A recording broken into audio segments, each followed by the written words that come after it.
It's time for MacBreak Weekly. Adam Christianson from MacCast is here. From Screencasts Online, Don McAllister and Andy Ihnatko, all of us agog. Apple released a press release about WWDC. What the keynote will hold, coming up next on MacBreak Weekly.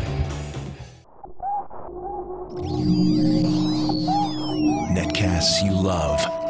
From people you trust. This is Twit. Bandwidth for MacBreak Weekly is provided by Cachefly at CACHEFLY.com. This is MacBreak Weekly, episode 249, recorded May 31st, 2011. It's starting to stiffen. MacBreak Weekly is brought to you by GoToMeeting, the award-winning web conferencing service. For your free 30-day trial, visit gotomeeting.com and use the offer code MacBreak. And by Audible.com. To download a free audiobook of your choice, go to audible.com/MacBreak. And by Freshbooks, the easy online invoicing service that gets you paid quickly and makes you look more professional. Get started with a free package at freshbooks.com. It's time for MacBreak Weekly, the show that covers everything you need to know about the world of Apple. And Alex Lindsay is on assignment. I don't know what that means. He's just not here. he's on assignment. Do we know where he is? No. We thought China somewhere. We don't know. Fortunately, we have a beautiful cast, a stunning, stellar cast of fine people to replace Mr. Lindsay, including, let's say hello to Adam Christianson of the MacCast. Hey, how you doing? Good to see you, Adam. Longtime Mac podcaster. Yeah, I've been doing it for a little while. When did you start with MacCast? It was December 2004. Yikes! Yeah. You beat us all. You're older than this show, that's for sure. Well, it's nice to have you. Thank you for being here, Adam. Thank you. Also joining us from the UK, Mr. Don McAllister. Hey, Don. Hello there. Good to see you again. Your good to be studio's here. looking more and more elaborate all the time. Are there more wires than before? No, not really. No, I've just had I think I've just repositioned the camera so it's a slightly different angle of where you're normally looking. But yeah. I like to keep things fresh, keep them moving. You're doing the Andy Ihnatko thing. He's always messing with his studio. Ah, right. Oh, well. So it keeps me amused. And right now, Andy Ihnatko is changing his backdrop even as we speak, but I've jumped in to catch him in the act. Hello, Andy. Actually, I thought I'd go to a 350 spot. I'm using a pinhole for my hair light, and I'm just not. I'm not getting real the diamondism, the separation between background and foreground. But we'll get there. You need a gobo. Exactly. Don't be so thrifty. Use a 750. You should see. So I could you get like the modeled one they used to use in the adventure movies. So I say. Sorry, I'm here in the Amazon rainforest. I hope the Hiboto tribe doesn't see me because I've just stolen their. I've just stolen their golden idol. They painted it blue so you wouldn't know it was gold underneath. You can see the cultural influence of the Hibotos upon Western society. Now it's a subtle thing, but it's there. It's there if you've got tenure and you're paid to look for these things. They always have the same animal sounds in those movies. It's like one animal ever. Yeah. It's always the same. That's all they bought the licensing for. Yeah, exactly. Hey, here's a precedent, an unprecedented precedent. Apple puts out a press release about what they're going to talk about next week. Holy cow. This is even something unannounced as well, not just something we were expecting, actually something brand new. The iCloud has actually been written on paper, and they've announced it. They said the I word, yeah. Huh. And they said Steve Jobs will be hosting in the press release. Yeah, not that big a surprise, I don't think, because Steve does tend to make his appearance at these big events, doesn't he? Really. This is now the one speech of the year that Apple, schedules on its schedule, right? I can't think of anything else they do. Now there's kind of three going on, but there's only one that's presented as a formal, we cannot possibly delay this, we have to do this because there are about 5,000 people coming to hear us talk about things that are under NDA, so we may as well, and I think we owe a debt to all the developers who are spending money to attend the developer conference under NDA, because I think Apple knows that by the time they start the sessions that all the developers are not supposed to talk about, they've signed agreements saying that this is this is advanced information we're giving to you under NDA. They know that the soon as that people are going to be live blogging it as soon as those words come out. So they may as well precede the NDA stuff with an open one so that they can at least control the message a little bit. Yeah. But yeah, you're right. This is June is the only time when you know that Apple's going to have to deal at least some of their cards. And so I think it's taken place at the January Mac World Expo keynote that they stopped doing 2 years ago. Yeah. Steve Jobs, and according to the Apple press release, Steve Jobs and a team of Apple executives will kick off the company's annual Worldwide Developers Conference, WWDC, with a keynote address Monday, June 6th, 10 a.m. We didn't even know what time it was until this press release. That's right. But they've lifted the kimono and they've kind of done the hoochie coochie. Not just merely a peek. We're getting to see a lot. Wow! At the keynote, Apple will unveil its next-generation software, Lion, the 8th major release of Mac OS X, iOS 5, the next version of Apple's advanced mobile operating system, which powers iPad, iPhone, and iPod Touch, and iCloud. Apple's upcoming cloud services offering. This is the first time they've uttered the iCloud word, right? Definitely. What is iCloud, Adam Christianson? I think it's iTools with an identity crisis, right? Is it the music service? I think it's going to be a lot of stuff. Yeah, I'm looking really forward to seeing what Apple comes up with. I mean, we've been hearing lots of rumors about the iTunes Locker, iCloud stuff. I'm hoping they're going to show us more than we're hearing about in the rumors thing. But yeah, I think a revamping of a MobileMe, obviously another rebranding, which is a bit strange, but okay. And then hopefully this Locker service. All the reports from the Journal on down last week were that Apple has made a deal with at least 3 of the 4 major record labels. And that's something Google and Amazon neglected or decided not to do. So the presumption is that Apple will have something over Amazon's cloud music service and Google's music service. Perhaps, and I love this idea, a software tool, or maybe it's just built into iTunes, that scans your library and says, I know what you've got, so I'll put high-quality copies of it on the iCloud. You don't have to spend the time uploading it. Yep, that's great. If they just let me re-download my purchased music from iTunes. Even that would be something. Yeah. I've been wanting to just do that watch. for That's years. the thing they won't let you do. Right. So we can have it in the cloud, but you can't download it. Don't say that. It's not up to Apple, as we know. It's always up to the music industry. Yeah. But Apple's always been the only company that could really arm twist the music industry to any real extent. What I'm really curious to see is, assuming that I think everyone here kind of agrees that you're going to be able to get access to music without physically having to re-upload it, so long as they know that you actually have it. But my curiosity is going to be, I've got thousands and thousands and thousands of tracks that I ripped originally from CD. Did Apple successfully get all these companies to say, look, can we just say that if Andy has a Beastie Boys album in his music library already, we can just trust that he got it legally? Or are we going to force him to produce the physical CD to activate his ability to stream that music back to his devices? I don't see the record labels saying yes to that, because what they're really afraid of is that you Napstered it, that you didn't buy it.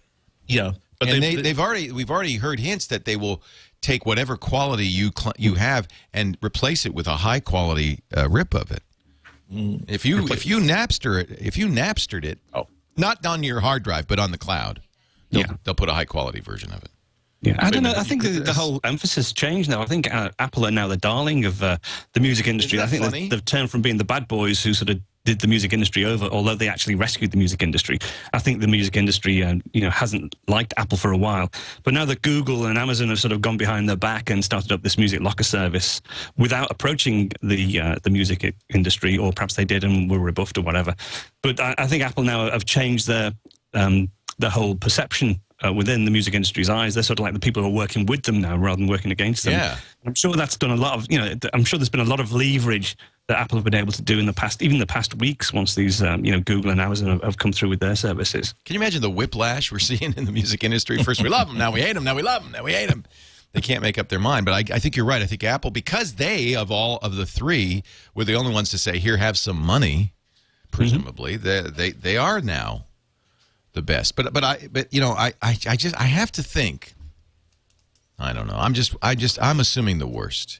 I'm just assuming that it's going to only allow you to store stuff in the iCloud that you purchased on iTunes, and it will look at that Earth, Wind, and Fire thing that you ripped, 2 years ago and say, no, I don't know if you own that or not. How could you prove you own that? Yeah, I mean, that's what previous attempts to do this sort of service. MP3.com. Right. Yeah. Where and even then, it really wasn't very useful. It would let you do that so long as you could at some point produce the physical CDs right. that prove that you have ownership of it. And I'm one of the few people who, after he ripped his entire library, didn't sell off his CDs. I actually have them in cartons and stored someplace. But you know what? If you're forced me to essentially reinsert 800, 900, 1,000 CDs, you know what? I bet that I can torrent these a lot faster. Yeah. It's just not worth my time. Yeah, I mean, don't forget. I mean, what was that study that someone did a while ago now, saying that to actually, most people's music collection within iTunes is like 1 or 2% is actually music they've actually bought from the iTunes store. The rest is stuff that they ripped legitimately from CDs. So to only allow those items that you've bought from the music store into the cloud, I don't think that's going to work because no one will have anything in there, Right. Well, why would first of all, why would Apple care about that? Because that's just cost them money to have storage. The record industry isn't going to encourage any kind of piracy, or any kind of legitimization of pirated music, and Apple's going to want to sell more music. So it seems to me that everybody except us, of course, we're always the ones that nobody cares about, but everybody except the users or listeners win if Apple says no, you had to have purchased it from iTunes. I just think that's a step too far. You don't think they'll do that? I don't think so either. Okay, so Andy and Don both agree that next week, when iCloud is announced, it will use iTunes and look at your music collection, and no matter where you got that song, it'll make a copy of that song on the cloud for you. I don't agree with that. What I believe is that at minimum you will be able to make songs you already have on your drive accessible to this cloud service. Whether or not Apple decides to help you out by saying, "Oh, I've heard of this Beastie Boys album. I have this in the iTunes library, so I'm not going to force you to re-upload it into the cloud. We're just going to assume that we're just going to stream it directly from our own servers." Oh, okay. But for Apple to simply say that this is just the music component of iCloud. Remember, we're talking about a service that is probably going to have at least 6 different parts to it. The music component only works with tracks available on iTunes that you have actually purchased from iTunes. That's the first 3,000 words anybody is going to write about this. Well, that's true. Adam, you agree? You think I'm the one who's saying that Apple's going to do the most conservative, draconian the most thing. Restrictive. Yeah, no, I think I'm looking at it like they've already got these deals with the subscription services. The question to me is, will they allow you to download that stuff? And I don't think so. I think you'll be able to re-download the stuff you bought through iTunes, but you'll be able to stream anything that you have. Stream anything that you have in there, and there's going to be a fee associated with that, right? True. So I think you're going to have to, it's going to either be bundled as part of your MobileMe or iCloud yearly subscription, or hopefully they'll even offer an option just for the music part for people to opt into for the streaming stuff. And then that's how they pay the royalties back to the record labels. And at that point, the record labels are already doing that kind of stuff with their entire music library. Right. Here, it's even more restricted because it's going to be what you have kind of in your library already. And yeah, you could go out and get tracks some other way, but at least the music industry is going to be getting some revenue for that. Whereas, without that, they're not getting any revenue. Good point. So it's a blanket amnesty in effect. The music industry says, all right, reset whatever you got, wherever you got it. As long as you continue to pay the $10 a month or whatever this iCloud service costs, we will allow you to stream high quality versions of it as if you bought it. You're now licensing the stuff you took, right? Because in effect we're getting some pennies back for it. Yeah, that makes sense. As long as they get something for it, it's kind of a blanket amnesty, and they're saying, and now going forward, you damn well better buy everything. Pirates, yo. I don't know. That'd be a big turnabout. I mean, that'd be a big thing, I think. But doesn't it? Now, okay, I'm trying to think like a record executive. Yeah, but here's the problem. Here's the problem. I could see some guy going on to BitTorrent there. They're getting a low-quality copy, a bad rip of some CD that I'm trying to sell. They put it on their computer there, and they run iTunes, and now I'm giving them a 320 kilobit AAC version of that song, perfectly good for free. Yeah, I don't think it's gonna be high quality. They're gonna be streaming it no matter what. Oh, you meatheads! I'll get you a beer. Well, and I don't think the streams are going to be higher quality, right? You don't think they'll be higher quality? Because that's the rumor. You think it'll be a 320 kilobit stream? Well, wait a minute. No, look, the whole point is Apple has one copy of every, there's, Saturday night, Earth, Wind, and Fire, they got one copy, and if you show that you had a copy on your hard drive, that's the copy they're going to give you. What are they going to do, money? Make it 128 MP3? No, they're going to make it something good. 256, what is it they sell? 256 AAC, right? Right. I would be surprised if they'll let you re-download stuff that you didn't. You can't re-download it. So it's going to be a stream. You can only stream it. Right. I mean, they're up against services like Spotify. Huh? It's like, but Spotify's losing money, and I don't know how long Spotify's going to be in business. They keep changing their rules. Now they're working with Facebook. It's clear Spotify's struggling. It's a great service. It's fantastic. It's a great service for everybody but the artist. Yeah, true. And that's the problem, right? Yeah. Okay, I think this makes sense. Now, you've won me over, guys. So here's what we think. And by the way, iCloud will be more than music, but we'll talk about that in a second. But the music portion of iCloud, when you run iTunes will say you have all this in your library. Those songs, 256 kilobit AAC versions of those songs will be available for streaming only. I don't think you're going to be able to re-download music, but maybe you will be able to re-download music that you've purchased in the past. You will certainly be able to download music as you purchase it. You will have to pay a fee, probably a monthly fee, just like a subscription. And that's where you win me over, because it's like Rhapsody or Mog or Rdio. Yeah. You're paying it probably won't be. Will it be how much will it be?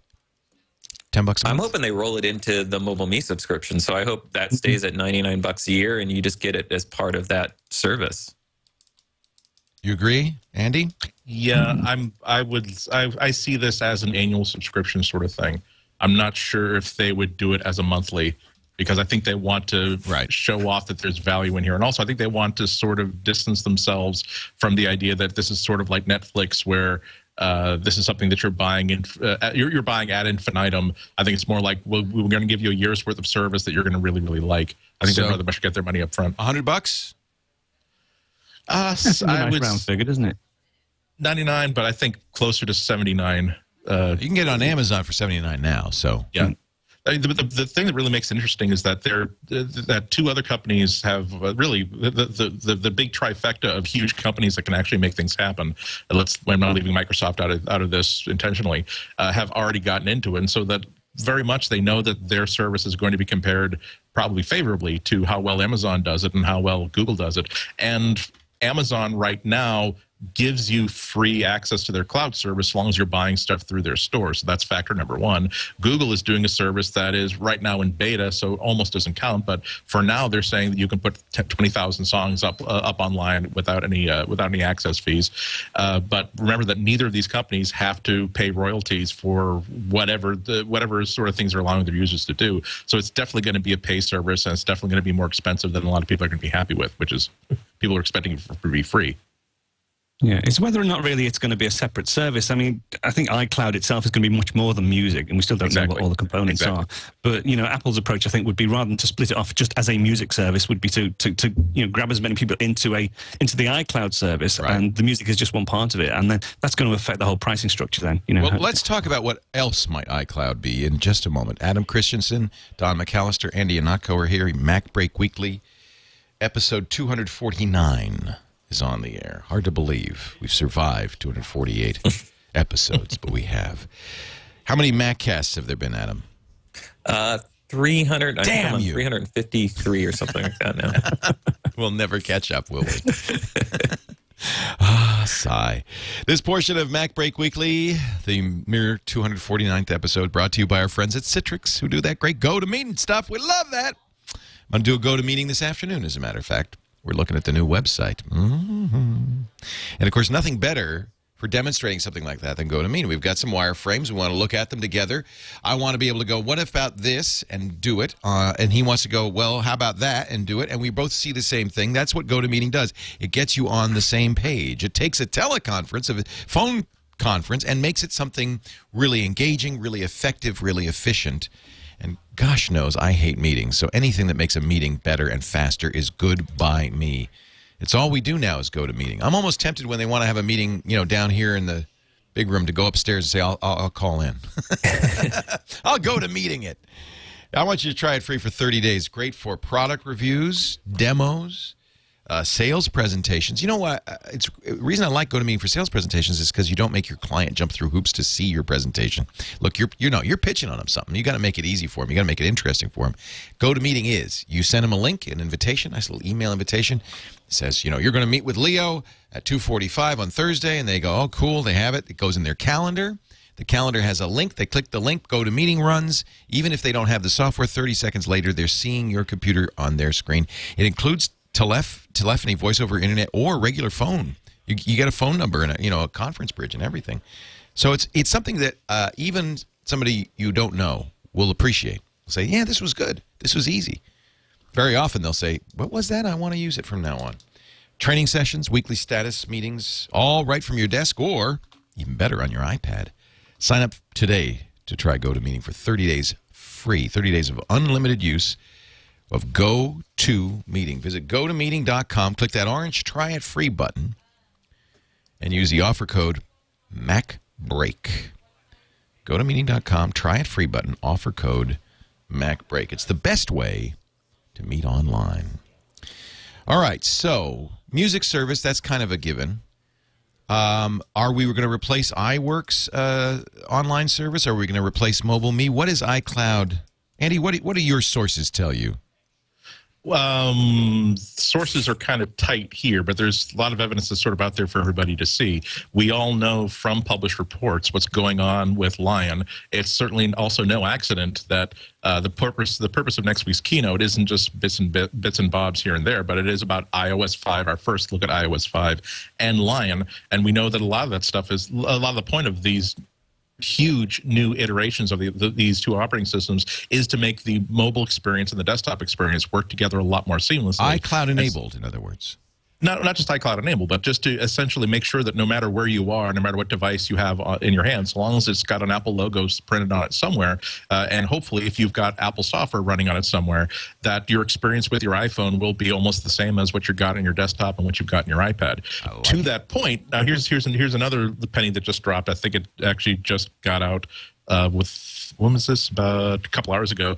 Today, suspiciously enough, Apple has released new universal versions of the iOS editions of Pages, Numbers, and Keynote. Ooh. So now it works on the iPhone. It works on the iPod Touch. To me, this really tips off the fact that if you've got a Keynote demonstration or a Pages document on your desktop, you will be able to access it from anything and actually do anything you want on it. So these aren't just player apps.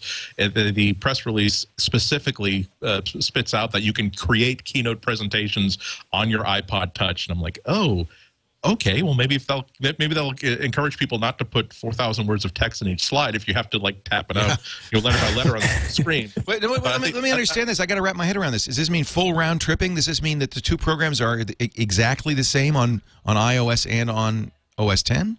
I haven't downloaded it yet, but the press release before, yeah, seems to work. Really? Yeah. Mm-hmm.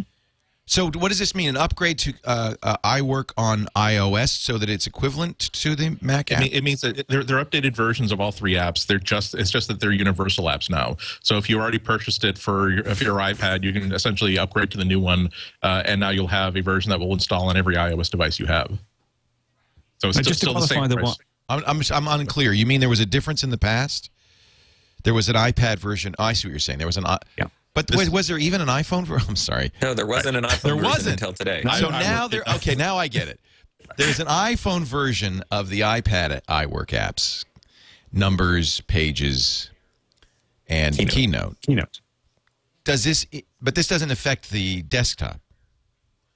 It doesn't affect it in that the desktop version remains unchanged. If you are using it, if you're using the iWork apps on your iPad for the past year, that now you can go change. to the iPhone. The difference is that now, if you have a file that you've created in Pages or Keynote, now it's just as usable, just as editable, just as playable, just as creatable on the handheld device as it is on anything else you've got going. I got overexcited. I thought we were going to have round tripping. This has always been kind of the issue: is if you make something on Keynote on the desktop and then you put it on the iOS, you lose. I think Keynote is a separate thing because there have been issues with Keynote on the iPad because the the fonts and the transitions and things didn't marry exactly with the desktop version. So I still need to try that out. But I did round trip a Pages documents and that worked perfectly. 100%. Oh, that's great. Yeah, that's good news. Yeah. Yeah. One of the bullet items on each one of these different items in the press release is about new document managers that affect all the apps, for not just having this loose pile of files, but also being able to organize them. And so they really are anticipating that you're going to be using Pages as a workspace, not just as a little, oh, well, isn't it adorable? You can copy this Pages file from your desktop onto your phone and actually make some kinds of weak edits to it. No, they are really promoting this as this is Pages for real on the iPhone. Yeah. It's really good, though, because that facility works on the iPad. And basically what it is instead of having that silly just a single page view that you can flip through to have a look at your documents, you just get a long list of documents that you can flick through. Well, now you actually get them in a matrix on a page. And what you can do is to drag a document onto another document, and that makes a folder. So it's like Springboard. It's like with your apps. You create folders on the home screen of your iPad. You can actually do that with documents now. Great. So you can create multiple folders within the application, and it works superbly well. You can even pick up a bunch of documents and drop them on a folder. Looks like I picked a bad day to give up iOS. Where's your Android now, Messiah? So, and if you already paid for iWork, any of the 3 apps on iPad, it'll now be on your iPhone automatically. Right. That's awesome. Although a little weird. I mean, honestly, I'm not going to write a document on my iPhone, at least, but I will read. I could see reading it. Yeah. Quick edits. I mean, you're on the road. You're getting ready to do your keynote presentation, and you realize you made a typo, and you're going to present it off your phone. Well, you can make that edit real quick and be ready to go. Yeah, it does represent, doesn't it, an indication of how different their philosophy is, Apple's, from Google's.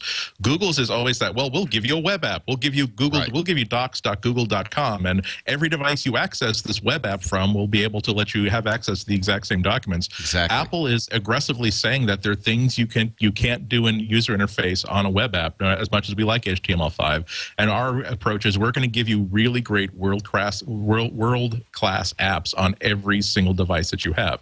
So that's why that's why my real interest in iCloud isn't so much the music, even though I really have become a fan of how Android streaming lets me have one library that's accessible everywhere. But I'm really keen to see exactly how Apple decides to say, we're going to have a cloud service that is fundamentally at the operating system level. It's not a folder that you can interact with, and it's not a set of apps that are intercompatible. This is 2 operating systems that are fundamentally designed to be as intimate with each other through the internet as they possibly can be. Yeah, I think that's one of the reasons. Andy's hitting on something that my biggest hope for WWDC with respect to iCloud is that Apple shows off to developers a really impressive API for accessing iCloud and its file functionality through iDisk. Some sort of integration that goes probably even, a lot of people have always said, and I've been saying this, that, I want Dropbox style integration for document management on my iOS devices, but I think it's going to be even beyond that. And I'm hoping it's a real simple API that developers are given to just start tapping into it with their applications. And suddenly, you don't have to worry about this document management thing. If it's in your iCloud, you have access to it. Yeah, remember the reason why Dropbox became the Godzilla is not necessarily because it was doing something brand new in cloud storage, but because it had open APIs. No matter what you were writing, you could always integrate support for Dropbox. So that's why every app that you buy has some way to share files via Dropbox. I think Apple definitely listened to that. Historically, that's how you get Apple's attention, is people start using it like crazy on iOS, and they go, oh. The thing that really excites me, though, especially with the announcement today, is that I think it's the first time that Apple have actually announced both the operating system, new operating system for desktop and for mobile, and the cloud service. Yeah. It's like was it the perfect storm? All 3 coming together at the same time. I mean, we've had upgrades to the OS, we've had upgrades to iOS, we've had them all staged at different periods, but now all 3 are actually coming together. And that might be one of the reasons why they actually did at this, such a late stage, pre-announce that they are actually going to, bring everyone in on the big secret and how they're actually going to bring all 3 of those strands together. Here's an interesting story from CNET. saying that Apple's been working very hard to license TV and movies for iCloud. Now, this interests me. You know, it's essentially a Netflix competitor in some ways, right? Because now I don't have to download it. I can stream it from iCloud. I kind of have it there in my cloud. I don't know if they're going to rent or buy or both. Well, because I think one of the major roadblocks for people actually subscribing to TV shows and renting movies is the fact that you've got your impulse that, oh, I missed that really great Neil Gaiman Doctor Who a couple weeks ago. I want to watch that right now. Great, $1.99 to rent. Great, click. Oh, I have to wait now 90 minutes to 2 hours for this huge file to download. So yeah, instant streaming would definitely increase their chances there. There is an issue, apparently, according to CNET, with the HBO window, they call it. HBO has a window between the time the movie comes out in the theaters and the time the movie comes out on DVD where they get to have the movie, and they're trying to figure out what happens now during that HBO exclusive window. And then CNET says ultraviolet will be used perhaps for this. Ultraviolet is essentially DRM. Yeah, it's ultraviolet is interesting because that's the one DRM to unite them all style DRM that all the TV networks and movie distributors have agreed upon. So that at least you don't have to have 8 different stores in order to sell content digitally. So that would be an interesting move. Historically, Apple has not done much in that, you know, in those kinds of realms. They do their own thing. They don't like to join any industry consortium. Yeah, well, as their whopping great Bluetooth support would, excuse me, Blu-ray support, would really indicate. It's a bag of hurt. Yeah, I mean, one thing that no one's mentioned in all of the discussions about Lion and iOS 5 really is the Apple TV and whether that's going to have any place in the announcements on Monday. No storage on the Apple TV. It's just a interface to the internet.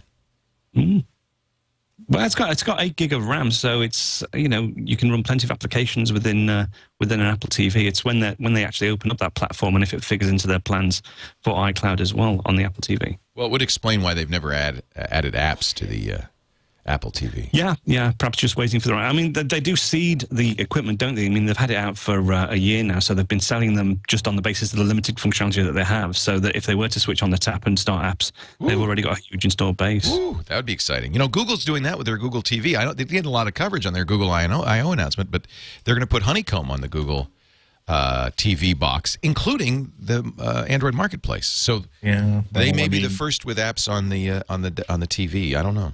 Well, now the box they can't sell that runs Android 2.3 will be the box they can't sell that has Android 3.1. Yeah. Make those shareholders happy. So what happens to MobileMe? It just gets subsumed by iCloud? Yeah, I think so. Yeah. And so my mail will now be, it was .mac.com, and now it's at me.com. Now what's it going to be, iCloud.com? Oh, that's interesting. Change it. Yeah. Jeez Louise. I don't know. My Mac.com addresses still work fine. Yeah, you keep it, right? You don't have to give it up. Yeah, I mean, I'd hate to have everybody have to do the same musical chairs in order to be. But I was John_L. Right. What are my chances there's nobody else with an iOS device that has whose last name starts with an L? Right. They'll keep them all. So I don't think that's one piece of disruption that I don't think Apple wants to be a part of. They got into enough trouble, I think, when they just simply told everybody who's using iCal syncing that via a series of increasingly distressing emails, you have to go to our site right now and update your calendars to the way we're doing it right now. And one of the most useful metrics personally on how well a company's doing is how many phone calls do I get from friends and neighbors and family members about, gee, should I worry about this and should I do anything about it? I mean, during my doctor's exam today, a lot of it was like my routine exam. But as I'm being poked and prodded, I'm also giving a lot of answers as to, well, the difference between AT&T. I know they're worried about going to Verizon, but the thing is that Verizon's going to have should not be allowed. Well, so long as he's got the needles and the knives, you're going to let him do anything he wants. I won't elaborate, but it was. I don't. You know, when you're bending over and coughing, I don't want to hear. Well, what cell phone should I get? I just don't want to hear that. I'm sorry. I suppose Apple could stick with their whole app approach, and I'm just kind of thinking of this right now, but I mean, you could just call it the Mail application is still the MobileMe application running on the iCloud. I mean, they could take that kind of sense with it. I don't see them wanting to change everybody's email address again, or give them a third one. What about let's blue sky here though. What other things could they have on iCloud that maybe we hadn't really thought about before? I mean, it's a big cloud service. What could they do? Something like GoToMeeting, perhaps? Could they have a meeting service on there? Sure, if they integrate. Backup? I always get mixed up. What are they calling FaceTime?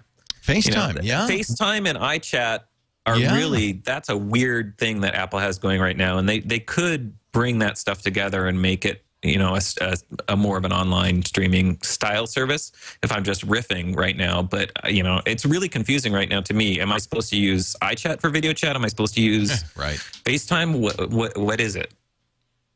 Yeah, but if you think about it, even it going more profound than that, I would really love it if Back to My Mac worked a lot more consistently than it does right now. I love Back to My Mac when it works. It's fantastic. Exactly. If you've got Apple routers and you go to the coffee shop you normally go to, if you say, here's a brand new Apple router that I would really like you to replace your existing router with, don't ask me why, but it would cost me to buy a lot more coffee and bagels from you in the future. That would be good enough. But imagine if there's enough development support behind the iCloud feature that your iOS device can not just do a VNC back to your Mac or your PC and give you a display window, but also essentially take over the full screen mode that's embedded inside that word processing app or that spreadsheet app or your home finance app, and really reconfigure it to work via the internet on your iOS display. Already, you can do some really cool things with just remotely opening an HTML view, a web view, in something as simple as AppleScript, and that's something that any dodo like me can do with existing software. You imagine what could be done behind the scenes where the user doesn't know why he can get the regular stripped down but a regular editing window from his home word processor running on iOS, and he didn't have to buy an iOS copy of it. This is just a feature that his home edition is lending to his iOS device. That's the sort of stuff that I'm really interested in seeing. That's that level of intimacy. They could do some really cool stuff. I agree. Yeah. Apple are the company likely to do this, aren't they? Because that's what happened with the iPad. I mean, it would have been so easy for them to have just introduced the iPad with a standard file system. And I know they got a lot of heat because they didn't. They sandboxed everything off and they said, no, we won't go down the route of having a traditional file system. We'll do it our way. I could very well see them extending that across, all the platforms, really. It's sort of like they now have the opportunity to do that, especially if they've got this glue in the middle, which is the iCloud service. Well, we'll find out. Anything we want to say about Lion or iOS 5 or one more thing, because there's been a lot of speculation after this press release that if Apple is telling us all of this, won't there be one more thing, perhaps an iPhone 4S? I don't know. I think that there's enough. From what I know about Lion, from what from what little I know from iOS 5, all I know is the shape of it. I don't know any details about it. There is a lot to say here, isn't there? There's not only a lot to say, but the sort of things you can't simply say, here's a side-by-side, here's how much more pixels is on this display than this display. We're talking about things like how do you get people to understand that here's how version control is going to work as an operating system level thing, where not only will iCloud give you every single document that you have on your home machine, but also every single version of your document, so that if you need to rewind to your calendar to 2 weeks ago to what it was before you deleted this appointment, there's going to be a lot of very subtle things. And I think that one of the reasons why Apple was so took this unprecedented step into waiting until less than a week before the keynote to even declare there was going to be a keynote, if I were to take a guess, is that they spent this much time really just workshopping exactly how to convey this message. What parts are important enough that we've got 90 minutes of the press's attention. Here's the parts that are here's what we want them to send. Here's the song that we want everybody to leave that hall singing on the way back out, as opposed to the Google technique and the Microsoft technique is we've got lots of bullet points. If we just talk really, really fast and we just have people talking simultaneously on stage, we can say all this stuff within 90 minutes. Apple's really going to have to pick and choose what their message is going to be. I really think it's going to be a game changer next week. It's exciting. We will be covering it live. It's actually put us in a little conundrum because some of us are going down to Los Angeles for E3, which starts on Tuesday of next week. And the Sony and Microsoft press conferences are on Monday, competing with Apple's own. Good luck. Good luck, Mr. Ballmer. Steve Ballmer's time to shine. Sorry. So I think what we're going to do, we'll do live coverage starting at 10 a.m. Normally this is when the social hour is on the air, 10 a.m. Monday Pacific. That's 1 p.m. Eastern, live.twit.tv. Tom Merritt will anchor that coverage here. I hope, Andy, you'll join us. Are you coming out for this now that you know what's going on? I don't know yet. Right now, flights are really expensive. Also, stay home. The reason why I've got Lilith in front of me right now is that as of now, I still haven't been invited to this thing. So we'll just have to see whether or not if I could actually attend if I actually showed up. I hope we haven't tainted you. Oh, by your association. I've rejected 4 really, really funny but borderline filthy responses to that, and simply said that I'm sure that I've not been PNG'd from Apple. I hope not. And Adam, if you stop getting invitations, let me know, because I never started getting. Oh, you didn't get them in the first place. All right. You don't Same have here. to worry. No. All right. I've had to buy my ticket, so I'll be going. Are you going to go? Yeah. I'm coming over on Saturday. In fact, that's why great. I'm on this week. I was hoping to come in next week to do the show in the studio, but because of the changes of the E3, etc., Eileen said, "Oh, come on this week because we won't be able to accommodate you next week." So, but yeah, no, I'll be there. I'll be at the keynote. I guess we'll do MacBreak Weekly on Monday. Yeah, and then because Tuesday we're going to be covering E3, so I guess that's what we'll do. But Don, I hope you will report in. We'll have. Yeah, sure. Yeah. Yeah. Definitely. Yeah. Same as I did last year. As soon as I come out the keynote, I'll give you a call. No problem. Good. Well, we're excited. I mean, I think this is going to be a big deal, and there'll be lots of interesting things. And I have to think there's going to be some surprises. For instance, Apple TV. This iCloud could really change what Apple TV means. Yeah. And it could be the interface to iCloud and your television, and I think that could be significant. So I think there's more than just what this press release hints at. iCloud may have some surprises for us. Yeah, this is why I think there's been a lot of silence about what Google's been doing and what Amazon's been doing, because this is the part which the Death Star, this is the part which both those companies say, that's no moon, that's a battle station. Be very interesting. Well, we'll have coverage again. We'll probably start around 9:30 Pacific, 12:30 Eastern, live.twit.tv on Monday. And I still no word if Apple's going to stream this. They've streamed some of their speeches recently and not others. So I don't know. But if they don't stream it, what we'll do is we'll watch the live blogs. Maybe we'll try to find a pirate stream. I'm in Los Angeles. It's not my fault. And if we can, we'll bring it to you in some form or fashion so you can watch here live and find out what's going on. Or listen, because we also have an audio stream. I don't know if people know that at twit.am/listen, and that works on iTunes along with a lot of other IceCast-compatible clients like Winamp. Twit.am/listen. All right, lots more to talk about. Adam Christianson is here from MacCast. Don McAllister from Screencasts Online. Andy Ihnatko from the Chicago Sun-Times. More to talk about in just a moment, but right now I want to tell you about the best way to send invoices. I just got 2 tweets this last couple of days from people who got cakes, birthday cakes from Freshbooks. I like that. It's not the main reason to use Freshbooks, but it's a nice little feature. The cake is not a lie when it comes to Freshbooks. Go to freshbooks.com and take a look at their service. It makes invoicing easier. And I speak from experience here because A, I'm a lousy invoicer, always have been. And B, when Amber MacArthur told me about Freshbooks in 2004, I jumped on it, started using it, and it changed my life. If you have to send invoices, you know what a pain that is every month. You sit down right about now, right? Last day of the month. Oh, I got to send out. I probably just brought down some people. Yep, it's the last day of the month. Wouldn't it be nice to go to, in fact, this is the time, go to freshbooks.com and take a look at what they can do. FreshBooks lets you upload your logo, and then you send really a professional-looking invoice via email. They'll also print, by the way, stamp and mail invoices for an additional charge, and I used to do that for some of the more old-fashioned clients. But here's why the email invoice is so cool. It has a button on it that says Pay It Now, and your client can press that button and pay you with a credit card instantly, or PayPal or Authorize.net. In fact, they've got 11 different payment services.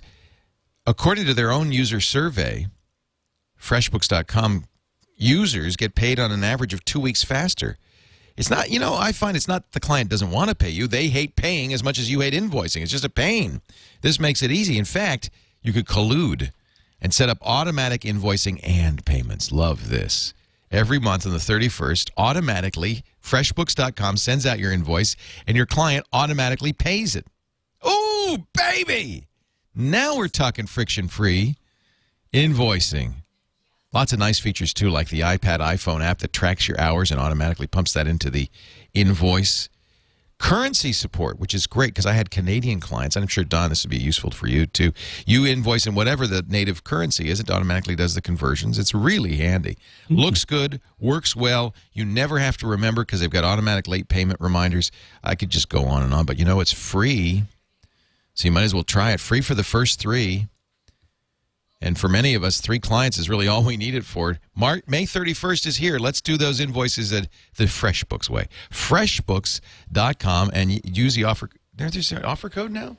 It says offer code MacBreak. I don't think there is an offer. If they ask you, mention MacBreak, but I don't think they ask you.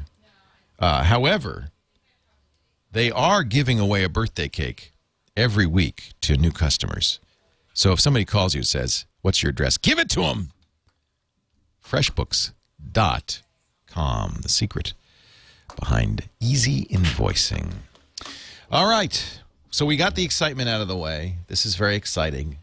Let's move on. Samsung. I'm sorry. We had fun. Go ahead. We had fun with this on Twit. Samsung says, okay, Apple, you want to see our stuff? Well, we want to see your stuff. Samsung has now asked the court to get Apple to give them the iPhone 5 and the iPad 3, just in case. See, it turns out Apple asked Samsung to show them the Nexus 3, or whatever they're calling it, the Galaxy 3, and which isn't out yet. So Samsung says, yeah, but we want to see yours too. This is that lawsuit over whether Samsung stole Apple's trade dress. Samsung is also saying, at least the Samsung exec is also saying, that they don't consider an issue in any way. They're not concerned in any way with Apple's lawsuit. J.K. Shin says, we didn't copy Apple's design. This is in the Wall Street Journal. We've used many similar designs over the past years, and it will not be legally problematic. In other words, they think they've got a good defense. But as long as the lawsuit's going on, let's see the iPhone 5. Somehow I don't think they're going to get that. Good luck with that, yeah. Good luck with that. This is interesting. Amazon, and I'll tell you, if you go to Amazon.com, it's not, at least I couldn't find it on the front page, but Amazon has launched a Mac App Store for the desktop. Mm-hmm. But where is it? I'm looking on the, I don't see it. You have to go to the right. I think it's under the your digital items. Your digital items. Oh, well, that's, of course, your digital items.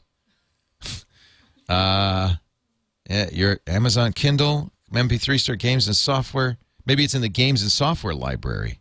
Your games and software. I got to sign in. Let's sign in. After you purchase, you'll find it. Well, anyway, if you know the secret URL, you think it's on here? Where is it? If you know the secret URL, you can find it.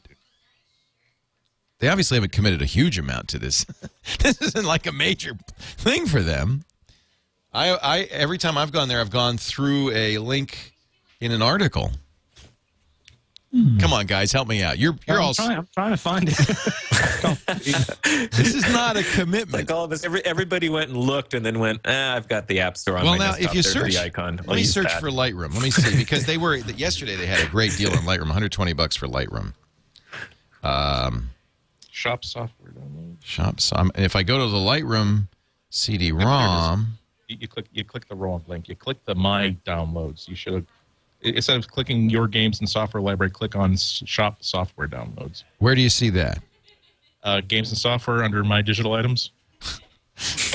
Okay. Easy. Okay. Your digital items. Those are my digital items. Games and software. Yeah, you don't have to be no fancy Don McAllister to screencast. What's so difficult about this? I'm asking you. Shop software downloads. Is that it? Exactly. Yes. Shop software. Don. Here it is. I think you got a new client. Oh, sure. Your arms get tired after a few minutes. I found it. So, I mean, but look, they got a whole page and everything. They just don't put a link up. That's hard when you're Amazon because you sell so much crap. But it's also interesting because I did I did an Amazon product search for one of the products I knew that was up there, Office for Mac, and it gave me the Treeware edition. It gave me lots of books about it, but it didn't give me the actual download for a while. But now, by the way, it is a good deal. It's a considerable cut off the list price, about 25% off the list price if you download Office. Yesterday, they were offering Adobe's Lightroom for less than half the list price.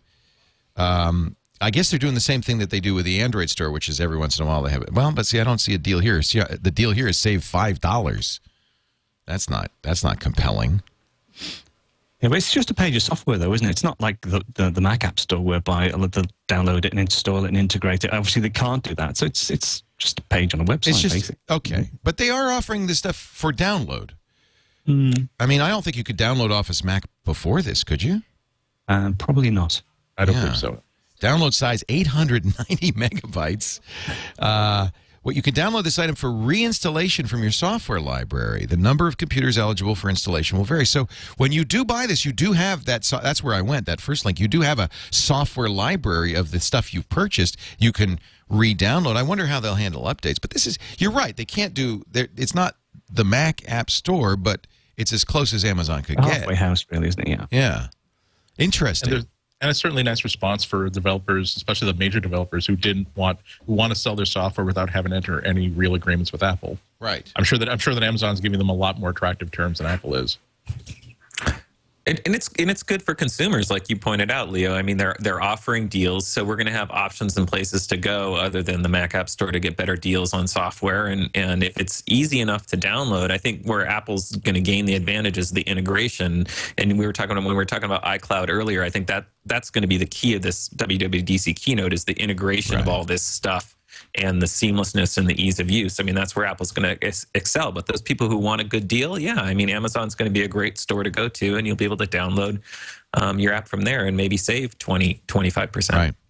I do like the fact that the Mac App Store, the Apple version of the Mac App Store, has all your purchases on other machines, so you can install it. Does updates automatically. I have to say, though, it needs some work. I've mentioned this before. The purchase list doesn't seem to be prunable. And as I buy more and more stuff, it's getting longer and longer. It also doesn't seem to be in any order. So it's, I mean, right now it's not a problem, but as time goes by, it's going to get to be more and more of a problem. There's little things like that, but I'm sure Apple will fix that.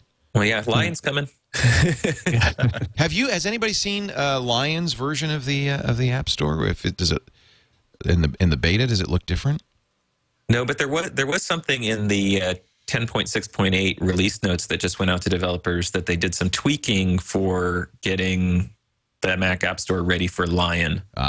So although a lot of people were thinking that is the rumor that Apple might distribute Lion or sell Lion through the Mac App Store. Well, they were doing that for developers, right? I mean, if you get the beta, it goes through the App Store. So yeah. My concern there is how do I make a bootable copy? I'm hoping they maybe provide a tool that'll let me build one of those cool little USB sticks to actually boot from. I guess there is an order to my purchases. It's sorted by purchase date. Can I sort by name? No, just purchase date. So I have to scroll back through all the things I've bought, many of which are crap, by the way. And I would just love to, eliminate some of these. I won't name any names, but I'd love to eliminate some of these programs because I don't really want to see them in that list anymore. Yeah, I'm still. This doesn't just extend to the App Store. I'm still surprised that the iTunes Store, so much of it is kind of unpolished. Right. And there's so many basic things you want to do, but there's no obvious way to do it. Like when you want to get full information on a track, it really should be move the mouse pointer over the item and get a hover link to just give you that full paragraph instead of the first 11 letters that get cut off because you're in a non-editable table list view. So forget Mac stuff. Remember last episode, Andy? It was the hair episode. Yes. With Chris Breen and his hair and me and my hair. And who else was on that show that had hair? Mr. Gruber. John Gruber. And Mr. Eng. And, yeah, with a lot of hair on there. So there was this company named Lanza.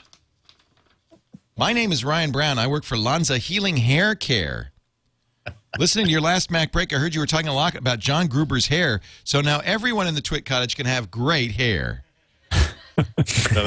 No, that's not really possible. They've sent me. Nice of them to say, but that's not. They've sent me. Wow. I mean, a lot of hair care product from Lanza. I've never heard of them, but now I will be in ever. Oh, look, here's a hair mask. Now, do they have the clarifying gel? I'm going to put this on right now. We're going to see. Let me see what it says.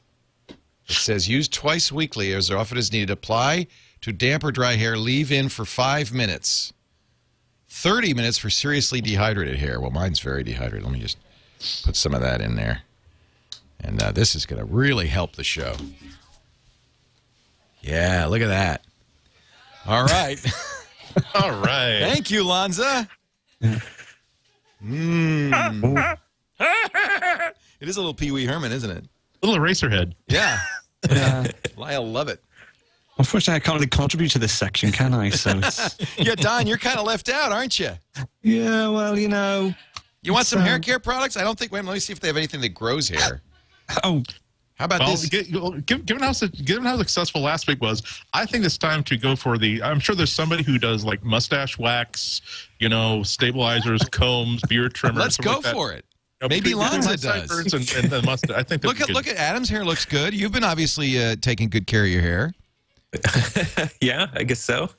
I'm going to send you, Don. We're going to put this podcast ever, I must say. When you come, Don, when you come out next week, I'll give you this. This is Lanza's healing style. Okay. This will heal your. How's that stuff taste? It smells good, doesn't it? Don't I smell good? Oh dear, it's starting to stiffen. Healing volume. This is like Christmas. Anyway, and so this clip will be the answer to the question from every watcher of every podcast you do this week. Why was your hair look so funny on that podcast this week's? Well, because I did MacBreak Weekly just before it, and I got this impulse. And... Oh, you're right. I have another show to do. Oh well. Can you do a Christopher Walken impression? If I can learn to do one before your next show. This would be good. This would be the time to do it. Well, thank you. You're very concerned. Wow. I get a lot. Thank you to Ryan Brown in Lanza Marketing. By the way, his email address is at me.com. So there. He's a Mac guy. No, I don't think that paper towel is going to do it. I think it's more of an issue. Well, if only you had some substance that was handy for washing hair. Ah. Hey, wait a minute. Hey. They didn't send me any shampoo. They must have. There must be some shampoo here. So, did you see the study by the Nielsen? What? That's what Leo's going to look like for the rest of the show. I'm just moisturizing my hair. I hope you don't mind. Boy, it feels moisture already. Oh, wait a minute. Don't finish it until after I... No. See, Eileen was going to spray this finishing spray on, but that's not the time to do that. We have to do that later. It smells like coconut. That's the hair mask, by the way. Anybody wants to know more about this? And I know you all do. You might be interested. This is the Moi hair mask. Just in case you want to know, from Lanza. Well, that ought to keep us in shampoo for the next 6 months. Moving right along, the Nielsen Norman Group. Jacob Nielsen, who's a usability expert, says they took 16 people and a bunch of well-known iPad apps, let them try them, and they say, these are too hard to use. People can't figure them out. That doesn't seem right. I agree with some of the stuff in there. I mean, especially when it comes to gestures, and there's a little bit of a dilemma going on, I think, with gestures, and specifically some of the multi-finger gestures. And part of the reason why I think Apple released they have the new 4-finger gestures that were released to developers. Yeah, I've been playing around with those where you can slide up to get the background running applications and stuff like that, and it conflicts with some applications, and there is kind of inconsistency. Developers can do different things with multi-finger gestures within different apps, and so you kind of have to learn the apps a little bit. So I don't know, the study was really, they're just throwing people into a brand new app. The ones you use, you get used to using, but there's still a learning curve, and I don't think that goes out of software. So I don't know if that's anything different, but there are some dilemmas. Part of the problem is that every app has Flipboard is one of the things they used, and it's every app is a little different. Right. Now the argument is, well, a 2-year-old could figure it out, but I think that's because a 2-year-old isn't like an adult. An adult's trying to figure out how to use it. A 2-year-old's just going, Hannah. Well, also because a 2-year-old doesn't have like 20 years worth of experience of what they're expecting an app to do. That's true. As a matter of fact, I think it's going to hit Macworld.com. It should either this week or next week. I filed this column like about a month and a half ago.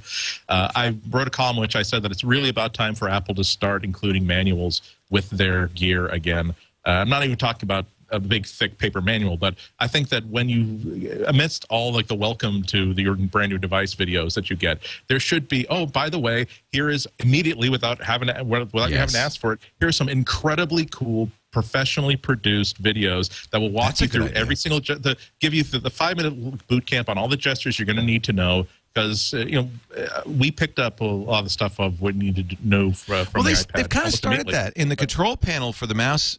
I love the little videos that you get explaining how that works. I think that's a nice touch. I think that's more of an internationalization thing as much as anything else. But I'm talking about, given that we have these iOS devices that have to be tethered to iTunes before they do anything, I think that's a good time for it to say, by the way, would you like me to download and install all these instructions, this 5-minute instructional video? Because I think the first time that someone shows you, oh, why are you going zip to try to scroll back to the top? Don't you know you tap the menu? Wow, how did you do that? That's amazing. Yeah, everybody knows that. Well, I didn't know that until someone actually showed it to me for the first time. Right. There is a problem in the there's inconsistency as Adam says. Buttons are placed in different places, but the gestures usually there's no visual clues. So unless, as Andy said, someone shows you how to do something, you more often than not, you'll never be able to pick up on a gesture by looking at the screen. So, it's that sort of hidden complexity. How do you actually tell someone, or how do you show someone what to do when there are no visual clues to do that? And I think that trips a lot of people up, really. They don't know they can swipe to move things out of the way, or if they swipe an entry one particular way, a separate menu pops up. And I think that's probably the difficulty, really. It's funny. I get actually more manuals for these hair care products than I get for my Macintosh. Too bad I didn't read it. See, I'm starting to look like that girl. So, Arlo Thomas? Well, maybe get the edges to flip down a little bit more. Also, Jan Wenner, the Rolling Stone. I loved this article. He's talking to Ad Age, and he says, "Oh, people, these magazines that are rushing to put out iPads, people are going to be reading the paper Rolling Stone for years to come." Especially with all the free time they have now that they're so close to retirement age. Yeah. Just talk about a guy in denial. Am I wrong? I mean, isn't this? He says, what's your take on, the Ad Age asks him, what's your take on selling magazines on the iPad and other tablets? Jan Wenner, who used to be hip, right? He's the guy who started Rolling Stone. In fact, it's funny because at the beginning of the interview, he says, I started Rolling Stone for $7,500. Nowadays, start a magazine is millions of dollars. He completely ignores the fact that people are now doing the same thing he did on the web. Only, it's instead of a zine, now you do it on the web. He says, it's the same thing pretty much that I've said about the web. The tablet itself is a really fun device. Some people are going to enjoy it a lot and use it. Some people aren't. On this plane, his private jet, one person's traveling with a tablet. One's not. I guess there's just two of them. Well, because you're on a private plane, they hire people to read to them. Yes.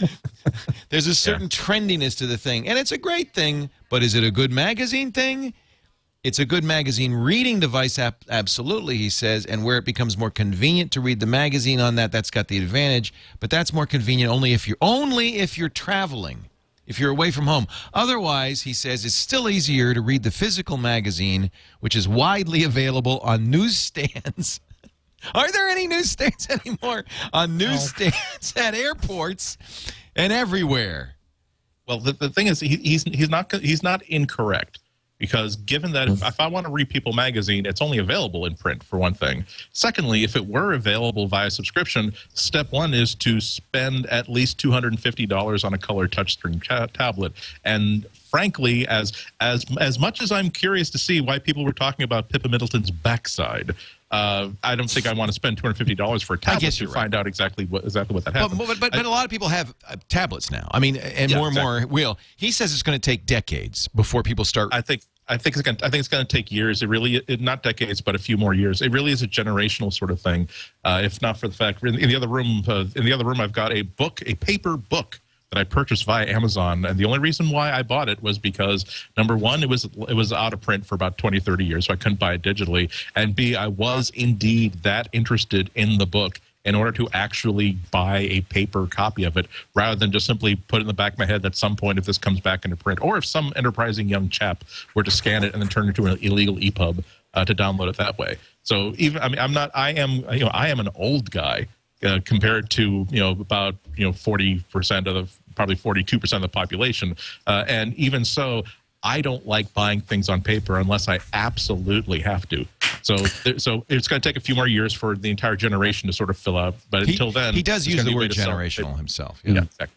Yeah, it's also until the revenue model for them changes in terms of the number of eyeballs and the revenue they can get for ads. Because it's interesting, because I was thrilled that Wired magazine, which I've subscribed to the print version for years, just did their subscription thing, and I just signed up for it. Yay. Now I have access to all the digital versions, which I like those better. But my wife asked me, well, would you just get the digital version now? And I said, well, no, because if I get the print and digital, it's actually cheaper. and I was thinking about, well, why is it cheaper? Isn't that it's because weird? they Everybody still need me as an eyeball to sell ads to the print vendors so they can make their money, right? Right. Or that's my theory as to why. They all do that. Wall Street Journal, I tried to cancel. I said, I don't want the paper. I'm reading it on the iPad. And they said, good, that'll cost you more. And I said, wait a minute. I don't want the paper. I'm reading Good, that'll cost you more. Because they need you as that number for their advertisers so that they can say, we have this many print subscribers and this is what the ad's going to cost, right? So when everybody moves over and everybody's on the digital version, then they can start charging more for that. And then I think, so that's why it's going to be years, and it's a generational thing. I still don't think always follow the money, right? You could follow the money. Yeah, I don't think they've quite nailed the experience yet. I still don't find it a compelling thing to actually read a magazine on the iPad. Although I do enjoy it, but I don't think there's been like a killer magazine app yet that really makes it. Some are too sophisticated, some are too not sophisticated enough. So I still think there's still a lot of work they need to do to make it into a really compelling experience. And I almost think the problem is that it's magazines. I think that. New publications made sense there, and it's trying to get these old publications into this new medium. That's maybe not going to ever work too well. That's like saying, well, how can we get film into a digital camera? It's just not. Doesn't it make sense if you're going to start the next Rolling Stone, you don't do a print magazine to begin with? No? Anyway, interesting. It's worth reading. I guess he's not completely cracked, but it just felt to me like, well, here's somebody who doesn't get it.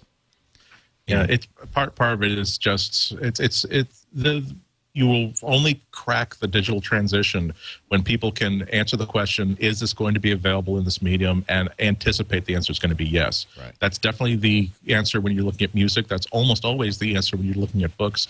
When you're looking at magazines, though, especially comic books, you're like, what's the point of even looking at this point? I'm pretty sure that I'm not going to be able to find it digitally. Let's do a speed round because there's a lot more stories, and I want to get to your picks of the week. Does anybody give any credit to the rumor that Apple's next MacBook Air will not have an Intel chip in it, but will have an ARM-based A5 chip? Nope. No. 4 no's. They're probably experimenting. Doesn't make any sense.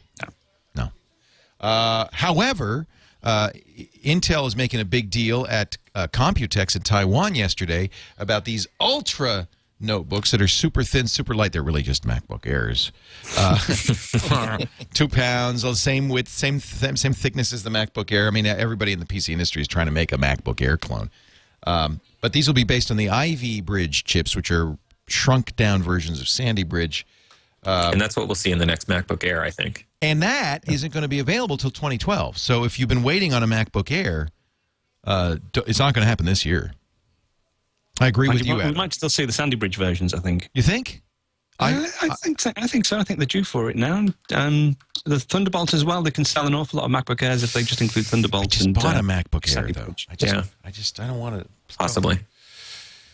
Mac Defender, what do you guys think about this? There's a new variant now that says you don't need the admin password. This is really the kind of the coming of age for the Mac platform, the first Mac malware. It's spreading via poisoned Google image search. You get a pop-up we've talked about it before, that says, you know, Apple Security Center, no such thing.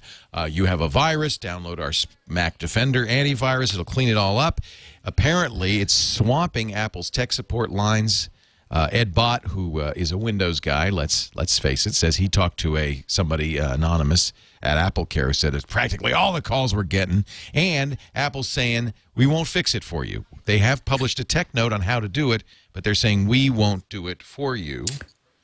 I think that's because 10.6.8, it was, again, in the developer notes, it has a fix for it, and it's going to scan and remove it. Yay. So, will it scan and remove this new variant? We don't know.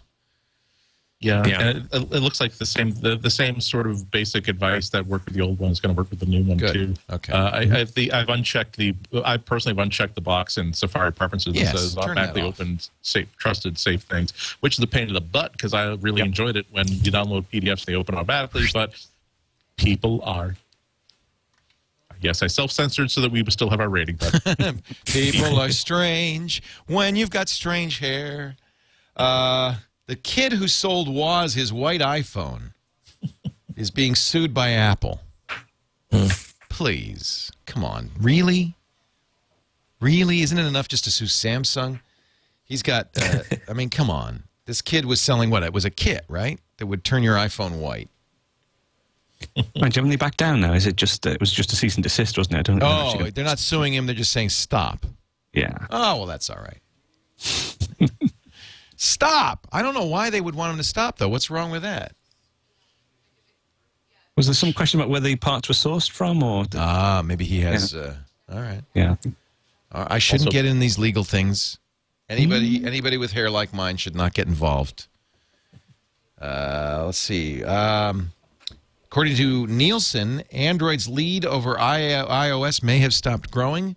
We may have kind of reached a stable point where iOS, BlackBerry, and Android all have kind of their market share. Smartphones are 37% of all U.S. mobile phones. Wouldn't you think it'd be more than that? But that's all. Just about a third of all mobile phones are smartphones in the U.S. And Android's piece of the pie, yes, is number one, but it's no bigger in April than it was the last time Nielsen surveyed the field.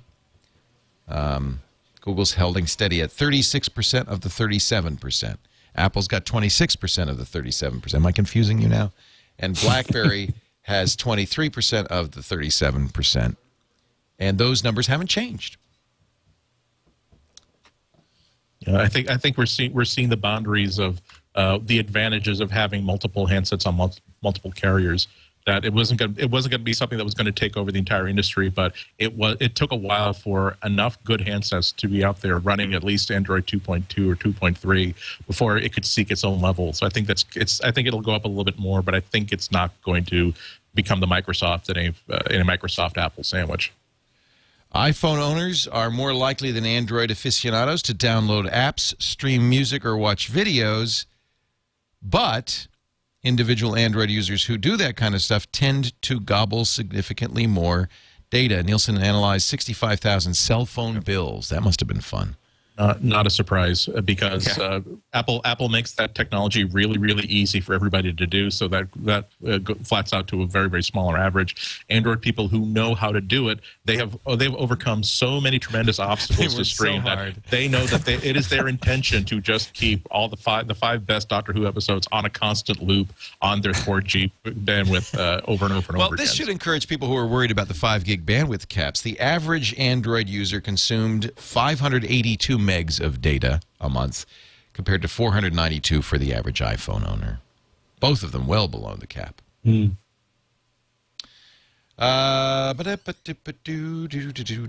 think that covers everything.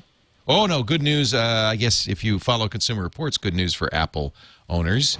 Apple laptops and Apple Care dominated the Consumer Report rankings for technology, for computers. The Apple MacBook Air 13-inch, the #1 13-inch computer.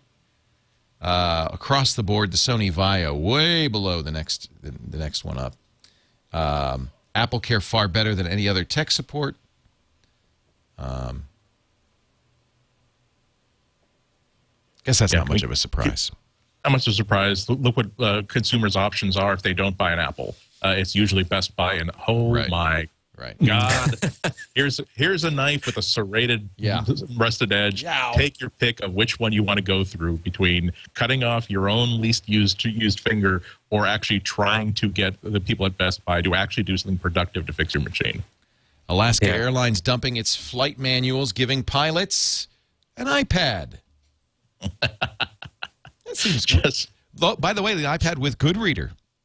Yeah, one of the reports I was reading says a big reason for that is just the savings in fuel because the weight. I mean, 50 pounds of manuals, funny, but it's a legitimate thing. Yeah. They're saying those manuals can weigh up to 25 pounds, and it's going to be a significant weight savings. And not to mention fewer back and muscle injuries caused by pilots carrying flight bags. Yeah, that's what they say. To think of, but. That's what they say. It's still classed as a Class 1 device, so they have to switch it off when they land and when they take off. That's not so good for a manual. I'd like to read the manual right now, but we're landing. It will result in the savings of about 2.4 million pieces of paper. That's good. Yeah, I mean I've heard that's an immense amount of paperwork that just to keep those manuals updated. Can you imagine? Is a huge expense and also a huge pain in the butt that pilots just don't like at all. Yeah. And also with the less paper in those bags, that's more room they can have for smuggling watches and alcohol. And alcohol. So the pilots union was 100% on board with this idea. The most expensive iPad apps are $1,000. There's one for people studying for the bar Max. iPhone and iPad, they allow law students to study for bar exams in California and New York. I guess if you're trying to get be a lawyer, $1,000 for an app is not so bad. There's another one called Alchemist SMS, which is geared towards steel makers in the recycling industry. A tool for calculating costs for raw materials. And Solo Wolf Vision, also $1,000. I just want it for the name, and because it would match my hair. It's a technology that allows control over Wolf Vision visualizers. They're high-end projectors. I thought wasn't that a Rutger Hauer character in a 1987 pilot that wasn't picked up ABC? Wolf Vision? Or was Solo Wolf Vision. Damn it, Solo. I know you think you got special powers, but you're going to bring in that perp by the book this time. And you're getting a new partner. I work solo. Not this time, Wolf Vision. Rutger Hauer is Wolf Vision.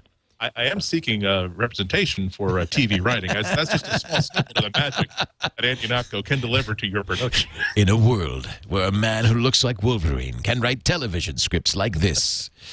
Let's take a break, and we're going to get our picks of the week. Who am I to say you look like Wolverine? I don't know. I look Actually, like You've kind of got the Wolverine hair from here up. I've got it from here down. If your sideburns and my hair were set.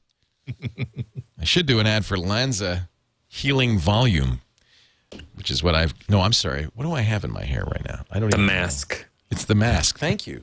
You're obviously attuned to hair care products. Yeah. I'm doing Moi hair mask, deep moisture therapy for dehydrated hair.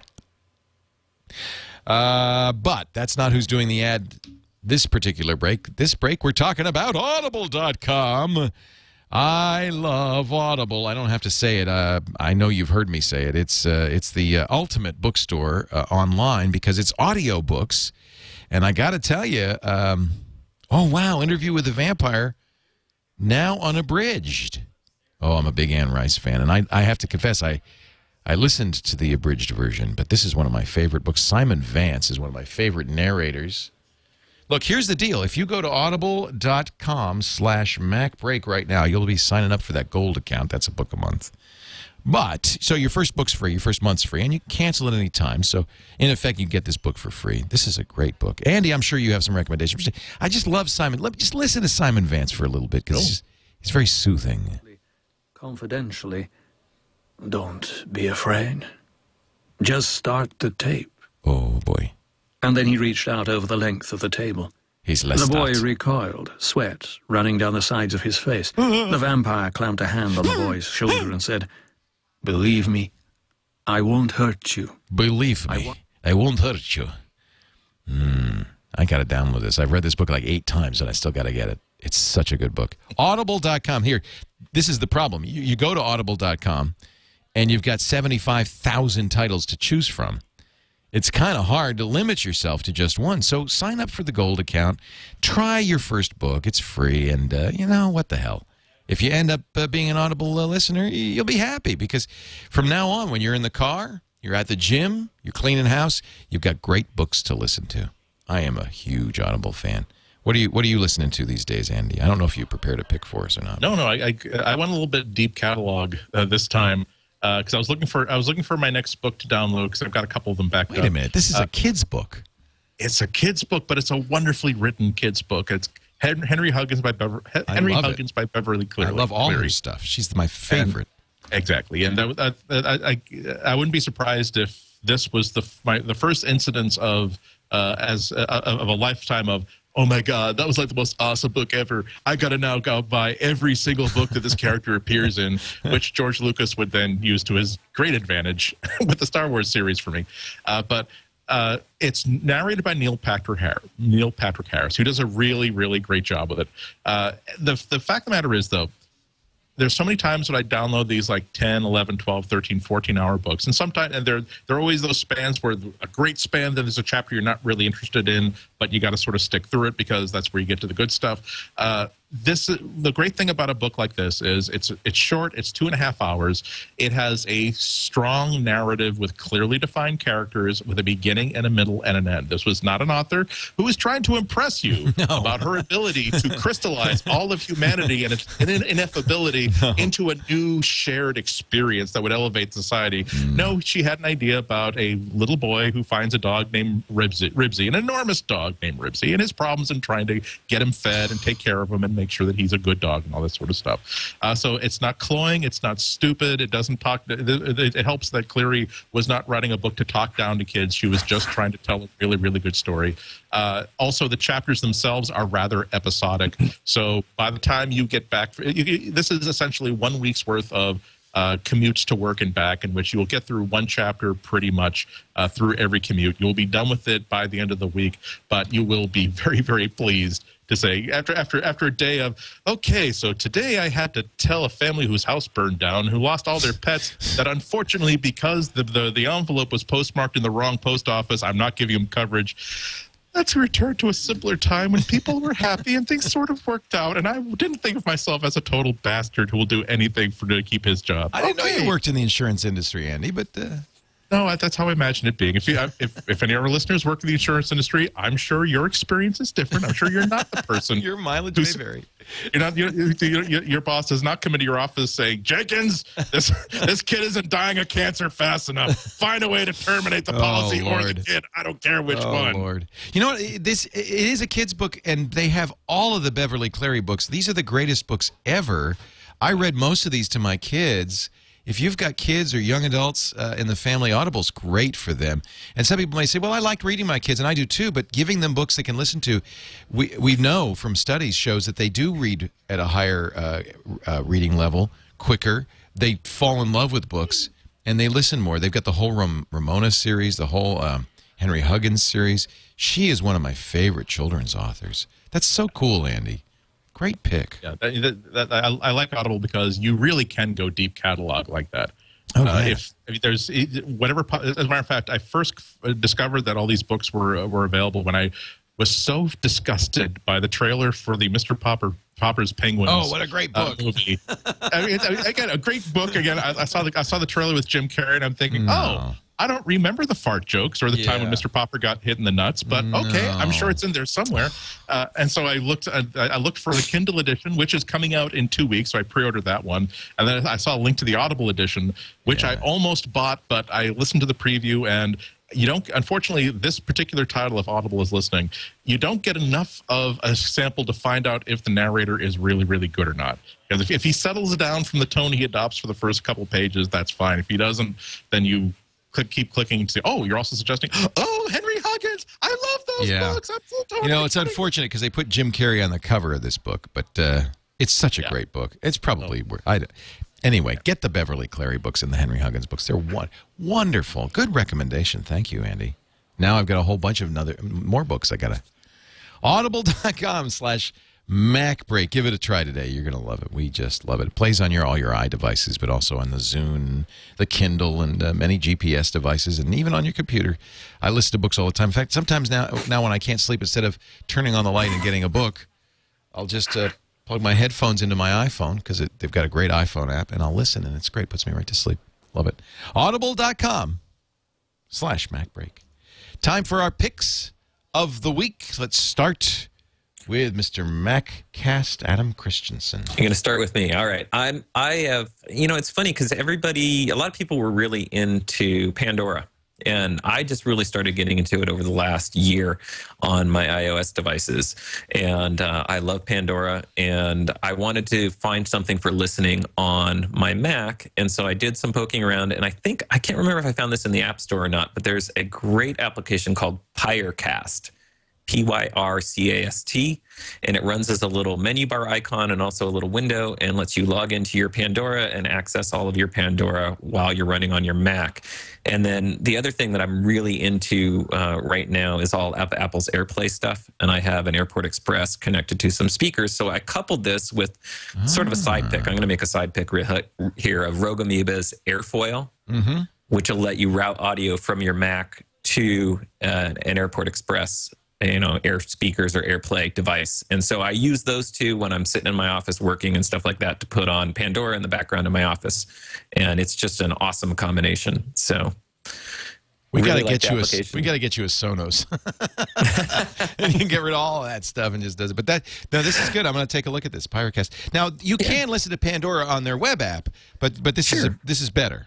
I wanted something that was just on the background on my Mac, kind of integrated, and I like the fact that it was a little menu bar icon. I can go up there if I want to check out the information. I can see it has a direct link to iTunes. It's not running as a Flash thing. At least Pandora used to run as a Flash app in the web browser, I think, right? Yeah. And who wants to have Flash running all the time? It uses so many cycles. Yeah. Pyrcast. Pyrcast, yeah. I like it. Thank you, Adam. Andy Ihnatko, your pick of the week. My pick of the week is that most exciting of product, the iPad case. Now, it takes a lot for me to actually think that an iPad case is cool. And I've seen all the cool kinds. And oh, look, this one's made out of leather. Oh, look, this one is designed to look like an Etch-a-Sketch. Oh, look, this one transforms into the head of Louis C.K.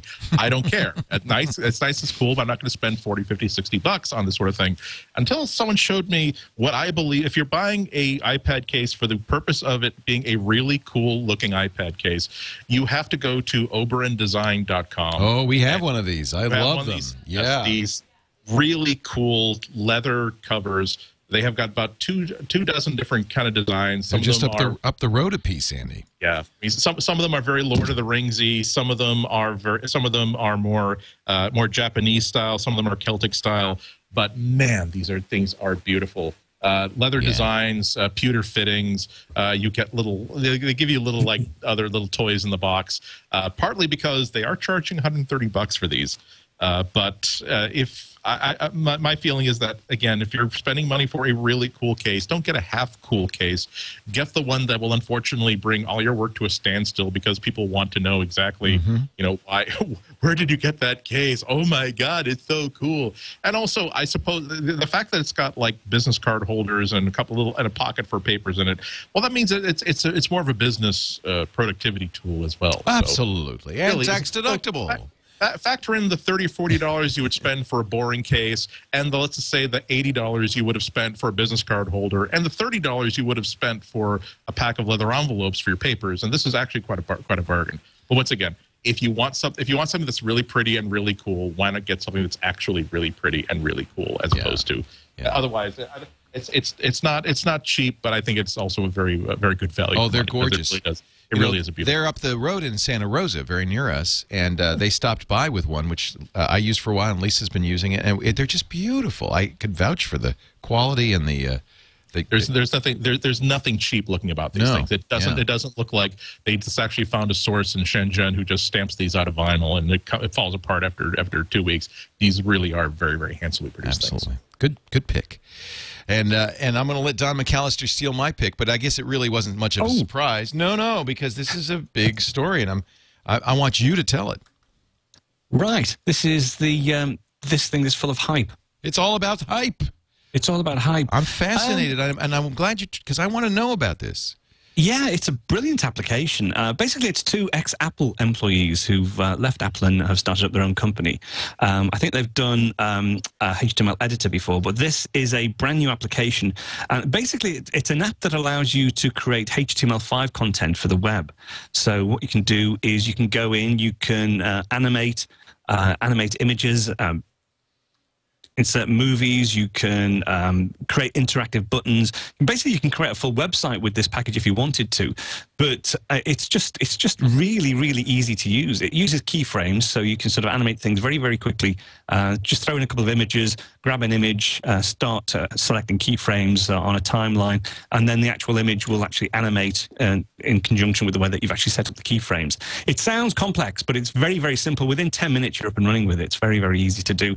So you can create content. If you just want to do, say, an invitation or something that you just want to post on the web, you can do. Or if you want to create an interactive graphic or an animated graphic that you want to embed on an existing web page, you can do that as well, or create a standalone web page.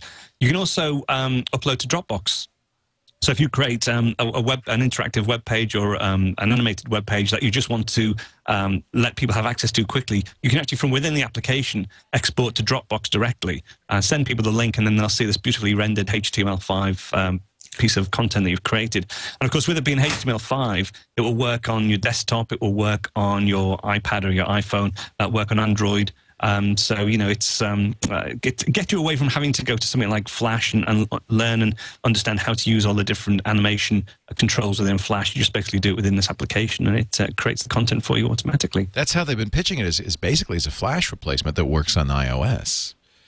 It's a great way to, and even on the, they give you some predefined templates, you know, template sizes. They even give you sizes for like standard ad inserts and stuff. So you could, at a push, create your own sort of animated ads and stuff if you want to put them on your website. And they're not Flash, they're actually HTML5. But very, very impressive, very easy to use. Really, really, really interesting. $30 right now, that's their introductory price. I was a little scared off because I saw some negative reviews saying it crashed or I wasn't able to save it. But you haven't had any trouble with it? Not really. Well, they've since it's only it's a version 1 product, right. But they've since released 1.0.1, which has sorted some of the bugs out. But no, I've been using it most of today, and it's been fine, no problems. Yeah, but very intrigued by it, and I was going to make it a tentative pick, pending you know some bulletproofing. But it sounds like it's ready for prime time. That's exciting. Yeah, I think I'm actually going to do. There are tutorials on the site, but I think I'm going to do a tutorial on it next week. Excellent. That puts me over the top. Don's at Screencasts Online. Great screencasts for all sorts of things. It's too bad we don't have the Smile software people on this week because, of course, you do their great screencasts for... That's right, that's right. Yeah, I've got a brand new landing page now at screencastsonline.com. I'm very, very pleased with it. It looks much different from the original version. Oh, I haven't seen it. Let me go... oh, yeah, well, I only launched it last night, so it's still... relatively fresh. Screencastsonline.com. There's lots of free stuff there, but do subscribe because subscribers get all the best stuff from Don McAllister. It's a really great way to learn how to use Mac apps, and he's been doing it for quite some time. Screencasts. Yeah, episode 300 next week. Wow. You're way ahead of us, too. Wow. And Don will be out next week for, I see, yeah, you just did $2.99. Don will be out next week for the WWDC keynote, so we'll get you on again next week on MacBreak Weekly to talk about whatever the hell iCloud is. Indeed. And all of the rest. Adam Christianson, I'm sure, will be covering it on MacCast. MacCast is the oldest and the best Macintosh podcast, MacCast.com. Hey, Leo, real quick, the chat just told me Pyrecast got pulled by Pandora.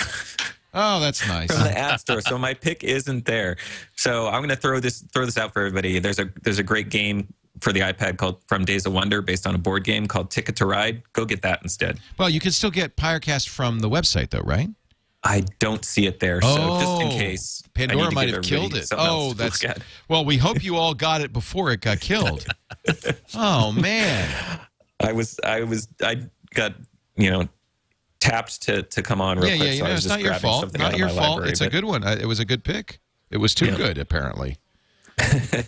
Go to MacCast.com for Mac Geeks by Mac Geeks and hear more of Adam Christianson. He's the greatest. Thank you for coming in at such short notice. We really appreciate it. Thanks. And Ihnatko will be back next week to cover the WWDC conference. And, of course, he's every week on MacBreak Weekly. You'll find him at the Chicago Sun-Times or on his own website at www.cwob.com. And is that a Boston Public Library picture behind you there? That is Bates Hall, constructed as part of the new McKim building, which replaced the old Boylston Street address in about 1895. The construction was completed. Ah. Beautiful. It is. You can rent it for $28,000 for weddings and other private functions. Can you really? Wow. You can. You can indeed. And that I have never wanted to be a millionaire so much in my life, so much as to be able to say, "Yep, all you people, out. I got this place for an hour, and I've got the slip and slide." Thank you, Andy. Thank you all for being here. We do this show every Tuesday, 11 a.m. Pacific, 2 p.m. Eastern at live.twit.tv. That would be 1800 UTC for those of you living around the world. We know we have lots of international listeners. Next week, we are going to be on Monday, starting around 9:30 Pacific, 12:30 Eastern, so that we can give you live coverage of the WWDC keynote. Tom Merritt will be anchoring with Andy, and I'm sure Don will join us as well. And maybe by then my hair will be washed. That's going to be so lush. It will look even better because you will have been using the neutralizers for an entire week. That's right. Ultimate gel healing style. Thank you. Thank you. I think the show title is going to be "There's Something About Leo." Thank you to Ryan Brown at Lanza for sending me the stuff that's in my hair. Thank you all for being here. We'll see you next time. Now get back to work. Break time's over.